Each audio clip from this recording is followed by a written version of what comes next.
고구려는 왜 전성기에 삼국을 통일하지 못했을까입니다.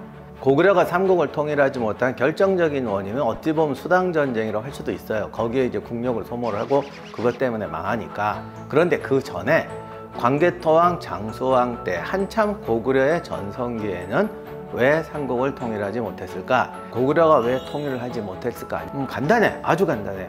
고구려가 강했어. 강했지만 신라와 백제가 힘을 합친 것만큼은 강하지 않았어. 427년에 장수왕이 평양으로 천도합니다.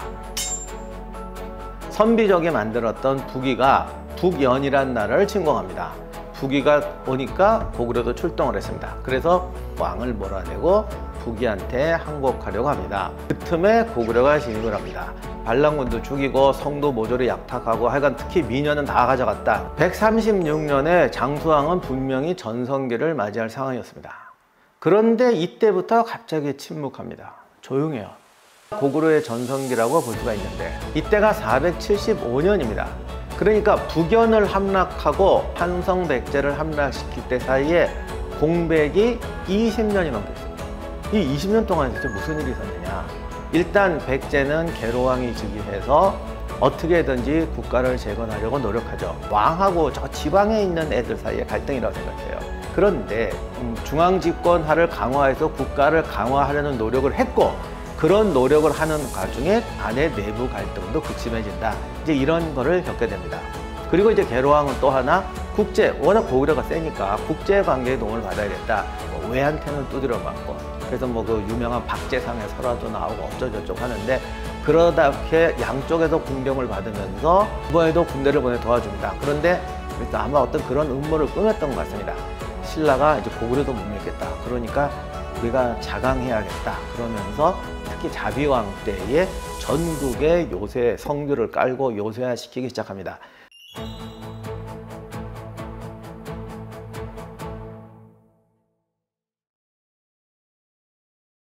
신라가 이제 고구려도 못 믿겠다. 그러니까 우리가 자강해야겠다. 그러면서 특히 자비왕 때에 전국에 요새 성교를 깔고 요새화시키기 시작합니다. 지난번에 저희가 답사 갔던 삼년산성이 그 중에서 가장 대표적인 요새인데 제가 삼년산성 뭐 캐스로테 갈 때도 얘기하고 답사 가서도 얘기하지만 이게 참 보기 드물게 잘 쌓은 성이고 굉장히 어떤 실전 감각과 노력이 많이 들어간 성이다. 그리고 굉장히 공이 많이 들어간 성이다. 왜 그랬겠냐? 이게 왕이 명령을 내려 쌓는다고 되는 게 아니다. 왕은 왕대로 이런 거대한 사업을 일으키려면 왕뿐이 아니라 지배층들도 이런 거대한 사업을 일으키려면 굉장히 노력을 투자해야 되고 또 백성들이 거기 호응해서 이런 성을 쌓으려면 뭔가 집단적인 또는 국가적인 위기의식이 나와줘야 되는데 외의 침공, 고구려의 침공 이런 것들이 신라의 여러 지역 세력들의 어떤 국가의식을 발동시켜서 그전에는 자기들끼리 많이 싸우고 뭐 이랬을 거 아니에요. 그런데 어쨌든 우리가 단합해서 살아야겠다. 더 강력한 국가를 만들어야겠다라는 동기 유발이 된 것이죠. 그래서 삼년산성이 신라가 이제 외와 고구려, 백제 싸워서 우리가 살아남겠다라는 결심을 굳히게 되는 그런 가시적인 증거라는 데서 의미가 있습니다. 아무튼 이렇게 해서 자비왕 때를 기점으로 신라도 이제 우리는 독립세력, 독립국가로 살아가겠다는 의지를 표현하게 됩니다. 이렇게 되니까 장수왕은 이제 더 이상 두고 볼 수만 없는 거죠. 이게 다른 작전 갖고는 안 되겠구나. 그냥 직접적이고 선명한 작전밖에 없다. 이렇게 돼서 475년에 직접 군대를 이끌고 한성 백제의 수도 위례성을 공격하게 됩니다.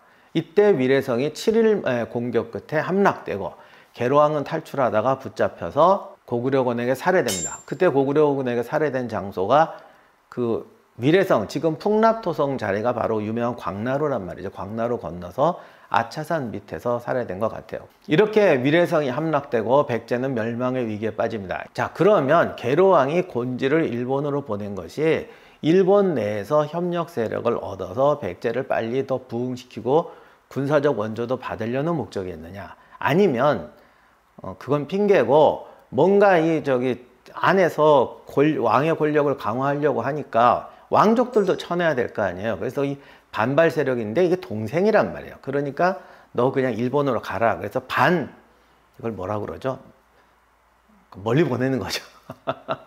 말로는 일본과의 동맹인데 멀리 보내는 뭐 그런 거였는 수도 있어요. 그런데 사실은 둘 다일 수도 있어요. 그게 앞으로 보면 이렇고 뒤로 보면 이렇고, 가서 또 위기 상황에서 도와주면은 원병이 되는 거고, 나 이제 너랑 얼굴 안 볼 거야, 분리독립해서 나 여기 살 거야, 이러면 헤어지는 게 되는 건데, 사실 이거는 명확히 정확하지 어려운데, 아무튼 이 일본으로 갔다는 것이 국가의 단합과 중앙집권화를 추진하면서 또 거꾸로 일부 세력은 배퇴시켜버리는 그런 모순적 상황을 보여주는 것이죠. 나중에 계로왕이 장수왕한테 패배하고 위례성이 함락되는 데는 이러한 집권화 과정에서의 분열이라는 것도 굉장히 중요한 요인 중에 하나가 됩니다. 굉장히 아이러니하지만 실제로 이게 개혁이 가지는 모든 딜레마예요. 왜냐하면 우리도 지금 어떤 개혁을 추진하다가 개혁 필요군, 뭐 개혁 필요증 이런 거에 이야기를 많이 하는데,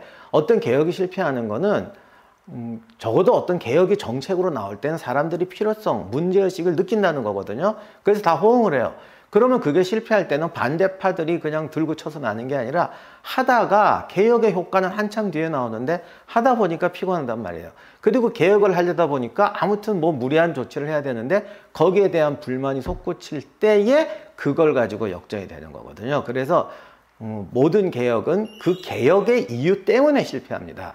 모든 개혁이 실패하는 원인은 완전히 어떤 제3의 요인이 들어오는 게 아니라 그 개혁을 추진하는 과정의 메커니즘이 오히려 원인이 되는 경우가 더 많습니다. 그래서 백제의 계로왕의 개혁도 그렇다고 볼 수 있어요. 이때 두 가지 극적인 사건이 벌어집니다. 하나는 웅주로 천도하게 되는데, 지금의 공주로 천도하게 되는데, 여기서 백제가 지역 세력들의 호응을 받아서 살아남게 됩니다. 잘 쉽지 않죠. 계로왕까지 적군에게 잡혀서 살해되는 상황에서 단합을 유지하고 수도를 옮겨서 국가가 살아난다는 건 정말 쉽지 않은 일인데 이걸 해냅니다. 그리고 또 하나, 나제동맹이 결성하게 됩니다. 당시 계로왕은 고구려가 쳐들어오자 아들 문주왕, 그때는 태자였죠. 태자를 신라에 보내서 원병을 청하게 되는데, 이 원병이 조금 늦게 와요. 함락된 다음에. 이렇게 되니까 문주왕이 통곡을 하고 그 군대 힘도 좀 빌어서 공주로 천도해서 백제를 재건하고, 백제와 신라가 나제동맹을 결성해서 장수왕한테 저항하게 됩니다.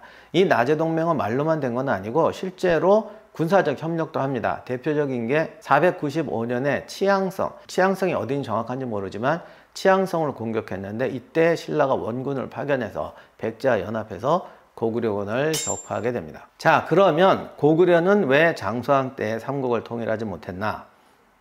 지금까지 말씀드린 사건을 가지고 한번 추론을 해보도록 하겠어요.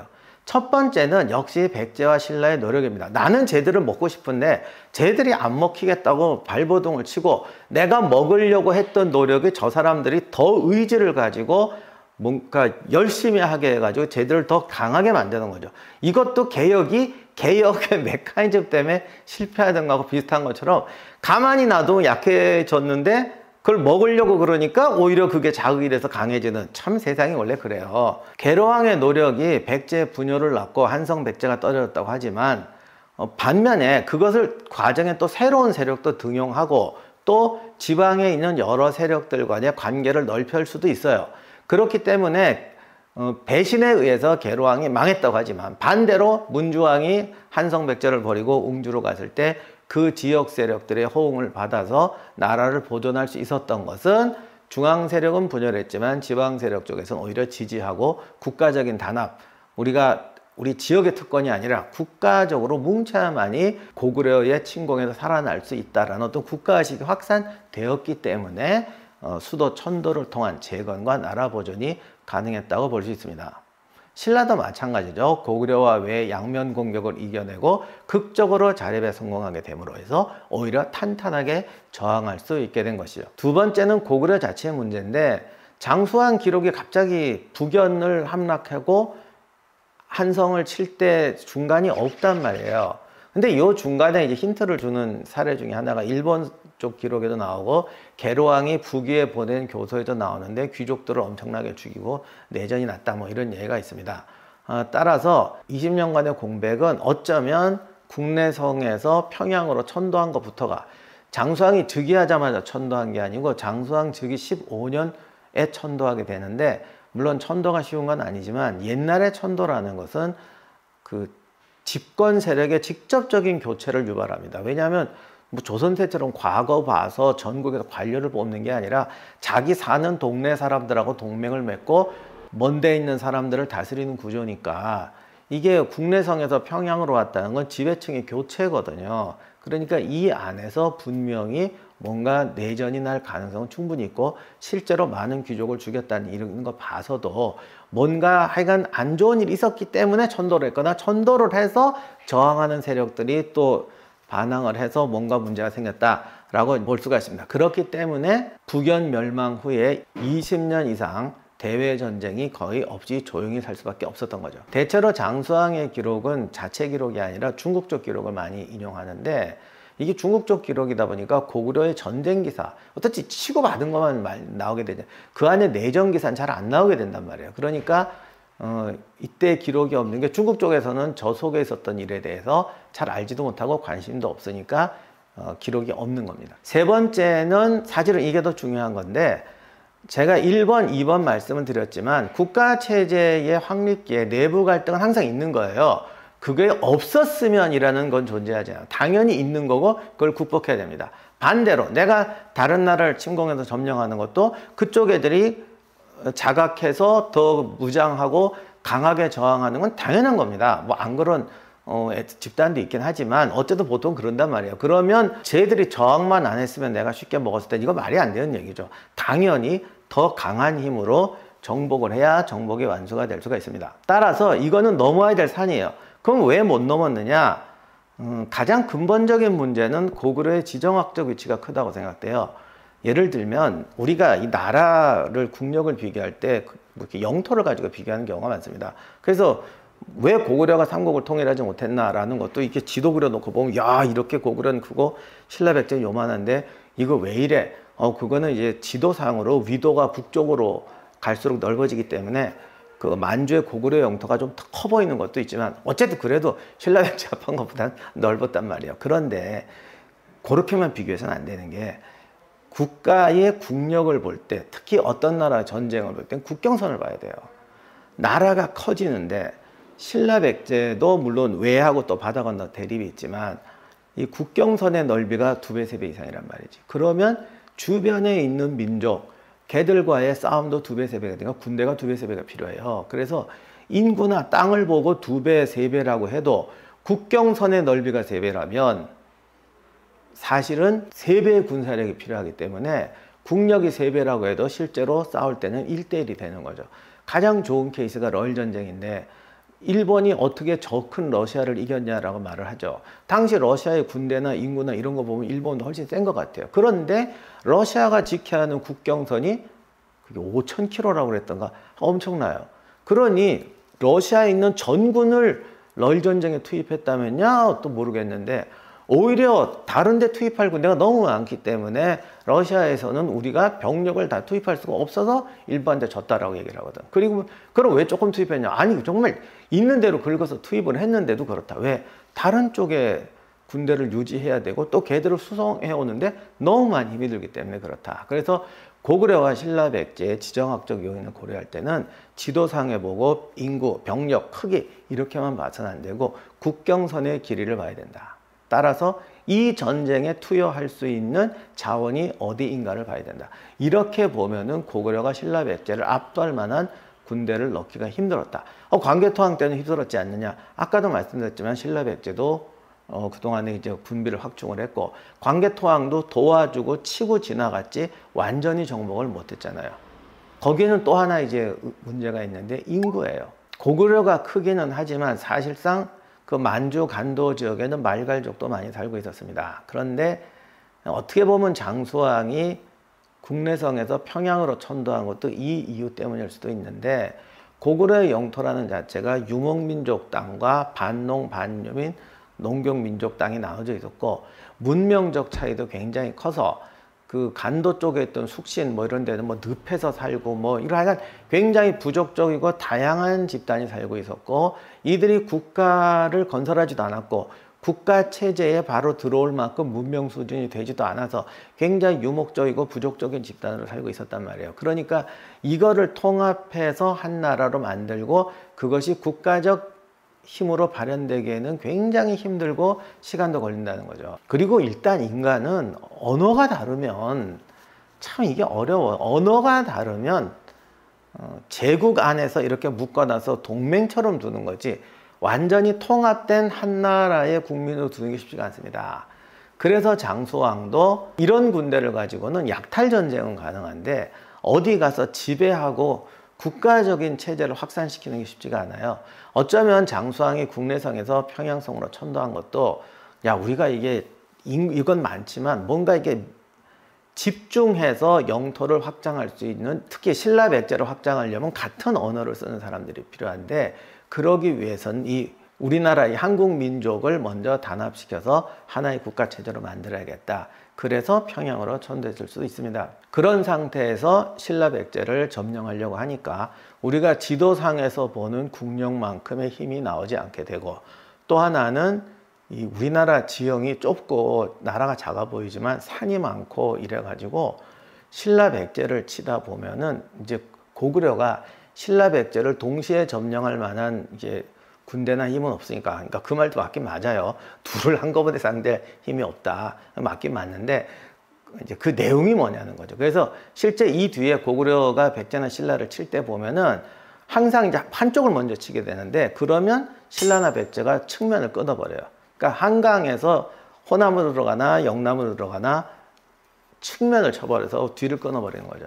이런 식으로 자꾸 방해를 놓으니까 전략적으로 지정학적으로 신라 백제를 점령하기가 쉽지가 않았던 겁니다. 그리고 장수왕이 죽고 나서 또 이제 고구려가 내전에 빠지게 되면서 이제 신라 백제가 한숨 돌리게 되는 거죠. 결국 한 나라가 성장하기 위해서 또는 나라를 병합하고 뭐 제국이 되어가는 과정에서 외적인 문제, 군사적인 문제만 있는 게 아니라 문화적, 영토적, 인종적 여러 가지 문제가 있고 그것을 또 효율적으로 하기 위해서는 국가체제의 효율성, 새로운 국가체제가 필요한 것인데 이것을 만들어가는 과정에서 어떤 고구려, 백제, 신라가 일방적으로 약하지 않았기 때문에 이런 역동적인 관계 속에서 한 번에 통일이 되지 않고 역동적인 관계에서 치고받으면서 성장하는 역사의 무대가 만들어진다.